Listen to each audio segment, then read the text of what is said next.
Bonjour à toutes et à tous. Pour fêter cette fin d'année, je me suis dit qu'il fallait faire quelque chose un peu plus original que d'habitude. D'habitude on fait juste rien en fait, donc ça sera forcément plus original que de faire rien. Et du coup j'ai un peu réfléchi au cours de cette fin d'année à ce que je pourrais faire et je me suis dit que c'était quand même une année très chargée et en plus d'être une année chargée, je vous montrais pas souvent en fait, mis à part dans les quelques making-of qu'il y a eu, je vous montrais pas souvent l'envers du décor et on n'avait pas trop l'habitude d'entendre justement les autres membres de l'équipe que moi, vu qu'encore une fois on est plusieurs pour faire des films. Donc j'ai décidé de tout simplement les interviewer, chacun d'entre eux, sur les 5 films qu'on a fait dans l'année, à savoir Karel, À l'heure où le soleil se lève, 5e génération, Le murmure des arbres et Crépuscule. Voilà, donc je vous laisse avec ces petites interviews un peu déconnantes, voilà, on parle un peu de ces films qu'il y a eu au cours de l'année. Voilà, c'était vraiment une année très riche pour nous,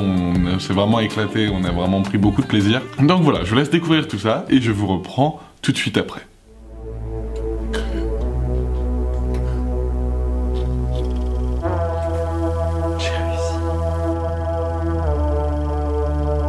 Caméra on. Talent on. Quoi Ouais. Bien le bonjour Nassim. Bonjour Lys. Comment vas-tu? C'est ridicule. Donc on est là pour finalement faire la dernière vidéo de l'année ou la première vidéo de l'année. Ça dépend en fonction de quand ça le sort, quand j'ai le temps de vivre voilà. Aussi quand même, de m'alimenter. Bon, on triche un peu. En réalité, Karel, on l'a sorti, on l'a fait en décembre de l'année dernière, du coup il y a un an. Ouais, du coup c'est pour ça que j'ai plus de cheveux. Mais bon, c'était pour notre TPE de février, donc ouais. Ça compte quand même. Ça compte. On peut se le dire. Si l'image est dégueu, c'est parce qu'on est dans notre lycée qui est tout aussi dégueu. Voilà, ça c'est important de le préciser. Il me séquestre et je peux pas manger. Yes. Allez, question. Karel, c'était notre premier gros projet ensemble, on va dire. Ouais. Ça t'a fait quoi une fois fini et que t'as vu le résultat, tu t'es dit ah ouais, est-ce que ça peut recommencer, est-ce que ça peut s'améliorer? Alors en vrai, ça m'a grave donné envie de continuer en fait, d'aller toujours plus loin. C'était un des premiers gros projets qu'on avait fait et on faisait des trucs complètement nouveaux, etc. Et puis moi, ça m'a donné encore plus le courage de continuer. Ça a boosté quoi. Ah mais carrément. Les gens pour qui c'était créé veulent à tout prix te tuer, pour savoir comment tu es constitué. Et contredire tous les gens comme toi en esclavage. Est-ce que tu comprends? Je crois que je comprends. Est-ce que tu te souviens de comment on a torturé le scénario jusqu'à la dernière minute avant le tournage? Est-ce que tu peux rappeler genre 2-3 trucs? Est-ce que tu te souviens de 2-3 trucs qu'on a changé mais genre complètement? Alors, un truc behind the scenes. Alors, le professeur Durand, il a une femme normalement. Ah oui, c'est ça, je me confonds les noms, pardon, ouais. Le professeur Durand. Non, il a une femme et je crois qu'on l'a juste complètement évincé. La femme, on l'a giclé. Le personnage de Blaise, du coup, professeur Victor Durand, était censé avoir une femme, où des fois on le voyait avec elle, et qui avait une intrigue d'ailleurs qui devait servir à la bataille finale. Puis on nous a dit c'est trop long MDR. On l'a viré, on l'a jarté, on l'a clairement jarté. Puis il y avait aussi, on a eu 1000 des galères, hein, parce que c'était surtout des galères de tournage. Mais, on avait à la base, le personnage de Paul, l'assistant de Victor Durand, c'était un garçon. Enfin, à la place de Pauline, du coup, c'était Paul. À la base, c'était Paul. Vous n'êtes peut-être pas Dieu, professeur, mais au moins, vous êtes un vrai humain. Quand on a sorti 5G et que j'ai annoncé sur les réseaux et à mes amis que 5G était la suite de Karel, tout le monde m'a dit ah, mais ça va être Karel 2, etc. Sauf que pas du tout, donc ça raconte une histoire totalement différente. Est-ce que ça t'a fait bizarre, toi, ou est-ce que ça t'a remotivé, je sais pas, de reprendre ce personnage de Karel? Et non, en vrai, quand tu m'as dit qu'il va falloir rejouer Karel et tout, je te dis lourd, c'était sympathique, tu vois. Et ouais, ça m'a rappelé quelques trucs sympathiques, donc non, c'était carrément une bonne expérience, que ce soit 5G, Karel ou tous les autres films, quoi. Ton meilleur souvenir de tournage, tout confondu? Waouh, c'est chaud quand même. Ouais, un truc qui te vient à l'esprit là tout de suite. Viviane. Ah j'avoue. Ouais. Merde. Extrait. Viens, on appelle cette personne Viviane, on lui crée un compte Insta. Coucou. Après, vous m'appelez une fois, donc tout vous me faites « Eh Viviane !» C'est une sacrée question.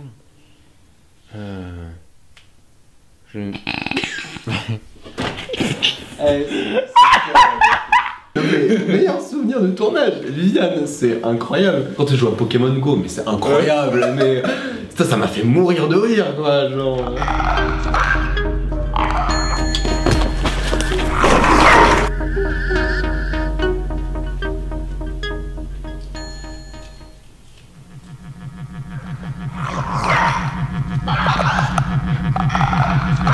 Ok, bonjour les filles, bienvenue dans cette interview trop nulle de la fin d'année de la salle à film.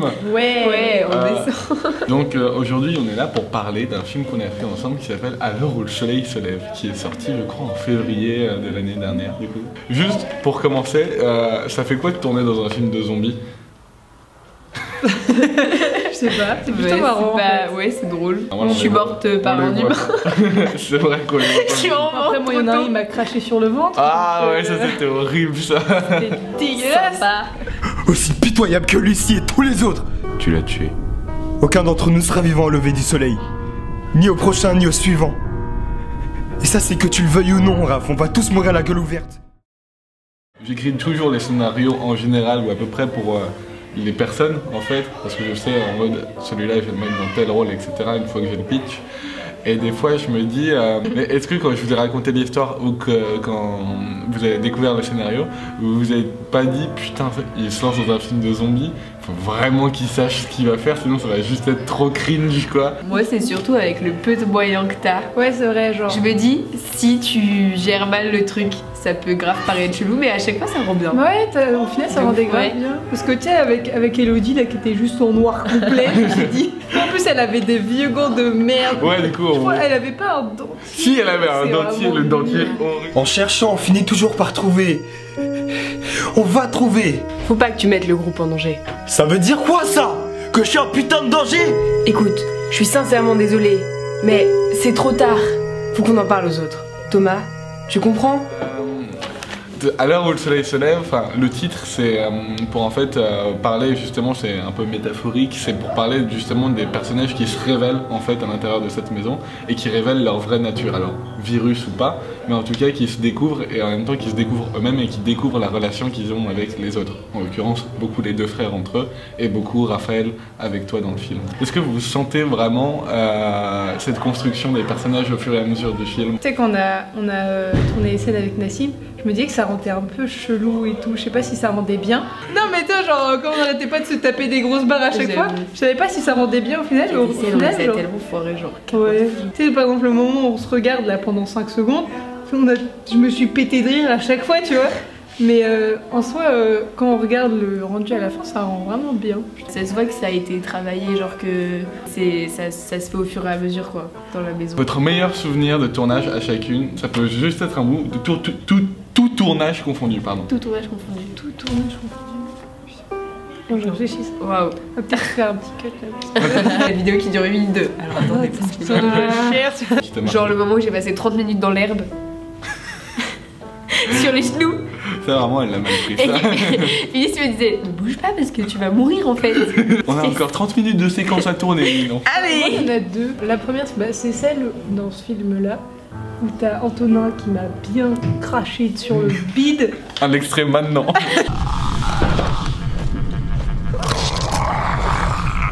Et le deuxième, c'est quand, avec Ninon, je sais plus dans quel film, on était par terre. Et Ninon, elle était genre sur le béton en train de crever de froid. Et moi, j'étais sur elle. Bah, c'était dans le même film en fait, non? C'était dans le même C'était film, dans le je même jouais film. vieux figurant là. Ouais, on jouait des figurants et Ninon, on a passé 20 minutes par terre à attendre. Tu peux lancer l'extrait s'il te plaît? Extrait maintenant.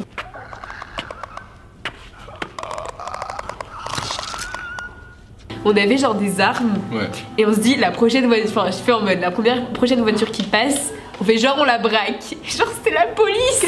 Et genre je vois une silhouette de voiture qui se dessine au loin et t'as Ninon qui s'approche comme ça avec le fusil et je vois les gyrophares de la bagnole Ah oui, je me souviens. au-dessus. Enfin, En plus, ils sont arrêtés en mode ça va. C'était hier Halloween, je crois qu'ils ont sorti vraiment un truc nul comme ça. Tout ce que vous voyez autour de vous, le bonheur des gens, leur écran, leur plaisir que j'alimente sans cesse, ça n'est pas putain d'exceptionnel?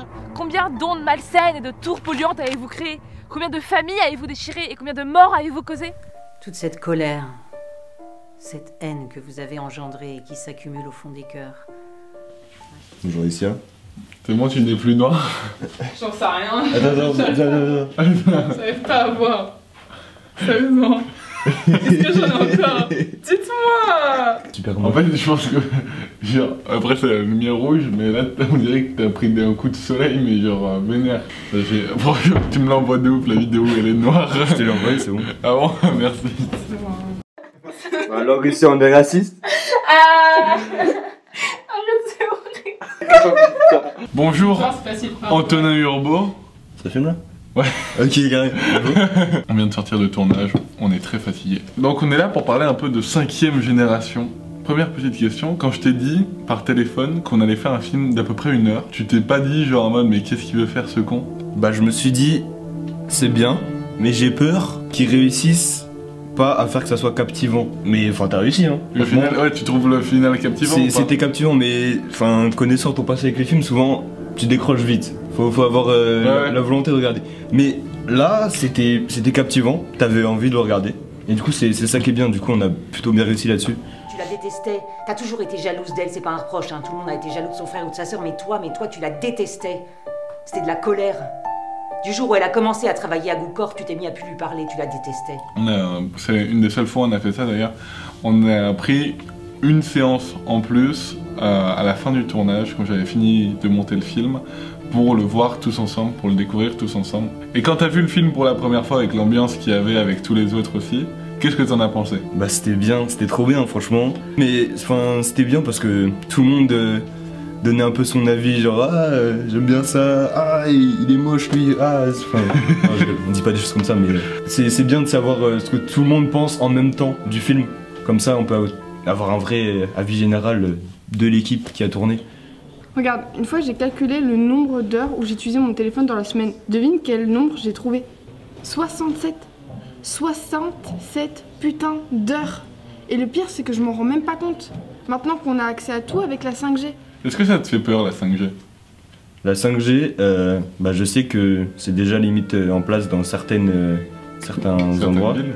Ouais, je suis pas sûr que ça ait un effet aussi dévastateur que dans ton film. Non, bien sûr que non. Mais ça peut quand même bousiller notre cerveau. Genre je pense vraiment. Pas un point radical que ça va tuer tout le monde, mais enfin c'est vraiment nocif et je pense qu'on est très bien avec la 4G. J'aimerais bien faire une vidéo où j'arrive à rassembler si possible des gens qui s'y connaissent beaucoup plus que moi, parce que c'est vraiment un sujet qui me passionne, la 5e génération et les réseaux en général, mais en tout cas vraiment l'effet qu'a la 5G sur notre société en fait. Voilà, c'est un projet comme ça que je ne ferai possiblement jamais. Petite question qui a, on va dire en général, toi et moi dans les films qu'on fait, on a en général les acteurs, bon un peu Nassim aussi, mais on va dire les acteurs qui nous déguisons le plus, qui nous métamorphosons physiquement le plus pour faire nos rôles. Des images qui s'affichent autour de différentes têtes dans les différents films. Est-ce que c'est un kiff toi de incarner des personnages où vraiment il faut y donner aussi de son physique, on va dire? Pour vous, ouais, surtout Nassim, par exemple dans Karel qui complètement il s'est métamorphosé. J'aime bien, mais je pense aussi que pour tourner, enfin faire un bon jeu d'acteur, enfin il n'y a pas que le costume, tout ça qui joue. Aussi, bah oui, le physique comme tu dis. Après, je suis pas fan du maquillage, du coup je préfère être tout seul, moi-même, tu vois. Vanilla, sans rien sur la tête. Vanilla. Il a sorti une rêve, putain. Ton meilleur souvenir de tournage, tout film confondu? Laisse-moi le temps d'y penser. Ouais. Je pense que ça devait vraiment être le moment où on était dans ton garage au fond là, où je me faisais torturer On était en hiver, j'avais la crève à ce moment-là, j'arrivais pas à respirer, il y avait de la morve partout dans mon corps. On me jetait des verres d'eau dans la tête, j'étais dans le froid comme ça, sur le béton gelé. Et en plus, on devait vraiment me taper dans le film. Ça m'a un peu marqué. Mais c'était marrant, tu vois, genre j'étais content de rentrer après. En vrai, c'est que mec, j'ai grave le seum parce que c'est vraiment un gros film de merde en plus. Ouais. Du coup, ça a pas servi à grand chose. Je me suis dit. Des fois, tu t'es vraiment dit.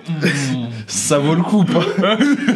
Prochaine fois, est-ce que j'accepte le prochain coup de fil? Mais bon, si ça vaut le coup, parce que de film en film, tu t'améliores, on s'améliore. Du coup, bah, franchement, ça valait le coup, mais ça m'a marqué le fait de en train de crever par terre. C'était, je m'en souviens bien. À l'extrême maintenant.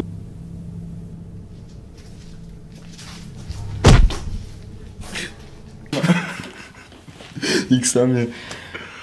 Bon, alors là, on va commencer à avoir un problème. Il y a deux films qui ont été faits, les deux derniers, donc à savoir Le Murmure des Arbres et Crépuscule, qui font partie de la nouvelle phase de la salle à film, qui sont des films très différents de ce qu'on fait d'habitude, et que j'aime beaucoup, que j'aime vraiment beaucoup. Mais il y a eu deux problèmes. Le problème étant que pour Le Murmure des Arbres, Céleste était en vacances au moment de tourner les interviews, et donc je peux pas voilà, interviewer le vide, en fait. Et Crépuscule, j'avais interrogé Isia, mais la caméra a tout simplement... bugué en fait à cause d'un problème de batterie, donc je n'ai qu'une seule partie, j'ai que la fin de l'interview. C'est des films très intéressants qui nous touchent beaucoup, donc peut-être que je referai des interviews peut-être quand la deuxième partie, voilà, la deuxième phase de la salle à film sera finie, je ne sais pas. Voilà, donc on aura moyen d'en parler, ne vous en faites pas, on les retrouvera peut-être bientôt. Mais donc comme je vous l'ai dit, à la fin de l'interview de Isia de Crépuscule, qui est en fait un quiz, parce que maintenant j'ai testé mon équipe, j'ai testé aussi mes acteurs pour savoir qui était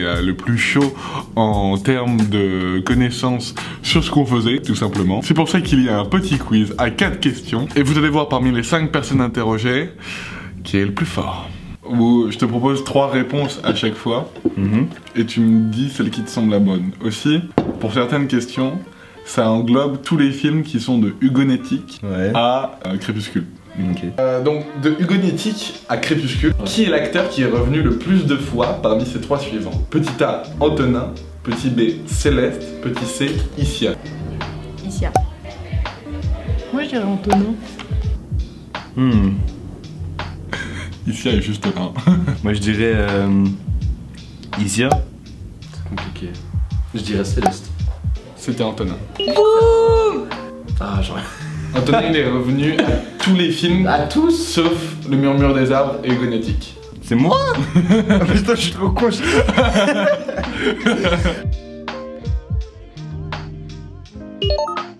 Deuxième question, qui est l'acteur le plus ancien de la chaîne? Celui qui a, enfin pas le plus ancien de la chaîne, mais le tout premier qui a joué dans un film à moi. Mais un film vraiment nul à chier quoi, tu vois. Est-ce que c'est réponse A, Isia, réponse B, Antonin, ou réponse B, Camille? Camille. Camille, ouais. Ok, moi je me souviens d'un certain épisode d'un film d'anniversaire. C'est Isia. Est-ce que c'est considéré comme une vidéo ça? Ouais, mais c'était pas la première. Ok, ouais. Bah j'ai envie de dire Isia. Non? C'est Camille. C'est Camille? Ouais. Putain! Quoi? C'est très gênant, attention, préparez-vous. On est des magiciens déjà, et Camille elle a un personnage qui s'appelle Lola Love.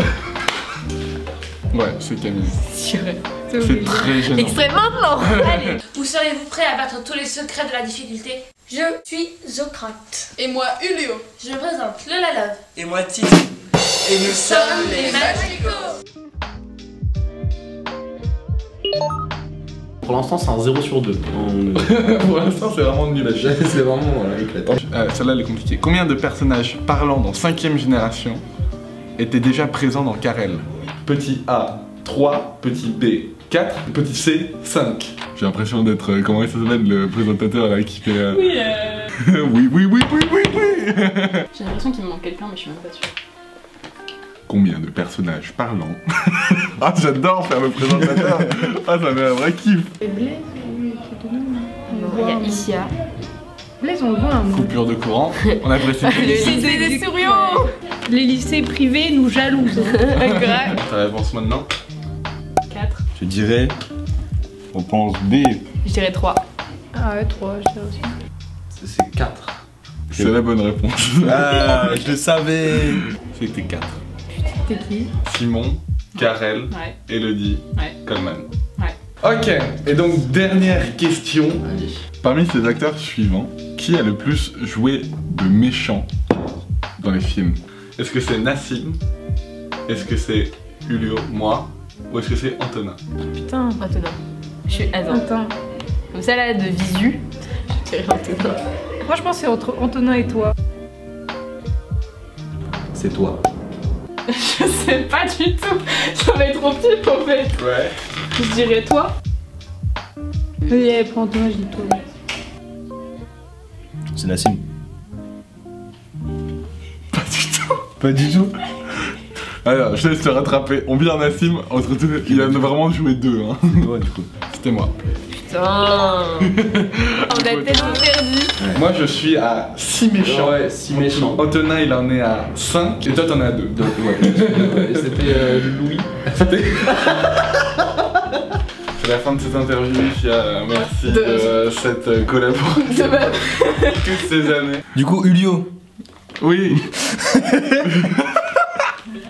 Merci beaucoup d'avoir regardé cette vidéo, c'était un immense plaisir de la faire et c'était un immense plaisir de faire toutes les vidéos de cette année en règle générale. Il y a du très très sale qui arrive, non mais vraiment, il y a du très très sale qui arrive. Et je vous souhaite tout le bonheur du monde, nous on va continuer, on a un bac à passer, on a plein de trucs à faire, on va pas dormir la nuit. Je vous dis à très bientôt pour un prochain film potentiellement. Des bisous.